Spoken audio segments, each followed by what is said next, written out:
Yeah, and interestingly, TikTok, which is supposed to be a Chinese spy thing, is also on board with all the globalist agendas. It's amazing. TikTok to censor content that challenges global warming dogma. There you go. Meanwhile, from the White House, happy Earth Day from Joe Biden. Yeah, but all these climate activist types all have like a Ukraine flag on their bio, which they don't seem to mind at all, like all this massive war stuff that's causing all this climate. And they're doing more. War without end. White House approves fresh 320 million plus military aid package for Ukraine. Of course. Meanwhile, there's all sorts of uproar on Twitter with a bunch of multi-millionaire celebritards don't want to pay $8 for their blue check mark, and they're all freaking out. And then on top of that, they started actually adding in if a media company was state funded. And this has been going on for a while. And numerous of them, like NPR, said they're quitting Twitter because they don't have because it says that they're state funded, which they are, which is hilarious. And the latest one is the Canadian Brainwashing Corporation. Twitter added, the Canadian Brainwashing Corporation said that they're government funded. And so the Canadian Brainwashing Corporation got angry and said they're less than 70% government funded. So then they put that it's 69% government funded, which is pretty funny. No surprise at all that a news organization totally has no concept of reality or facts or truth. They're like, that's not true at all. The Canadian Brainwashing Corporation isn't state-run media.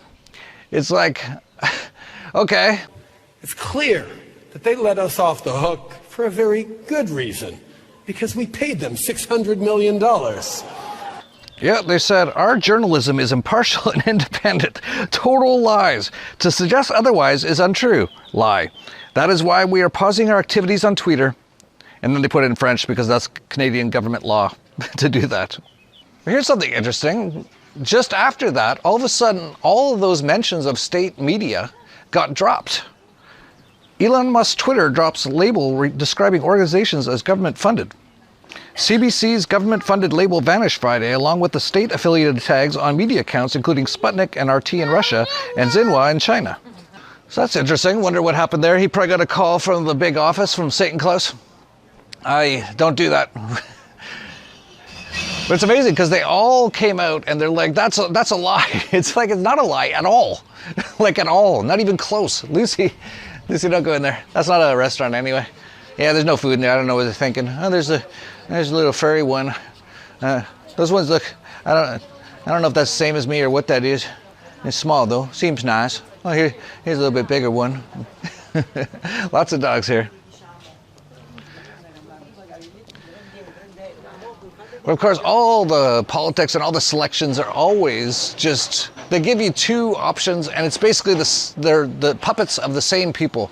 And there's almost no better example of that than in Canada, where you have Justin Castro, and there actually is a third party run by a guy named Maxime Bernier, but of course, just like in the US, they don't allow them to get any attention on the media, which still has everyone mesmerized.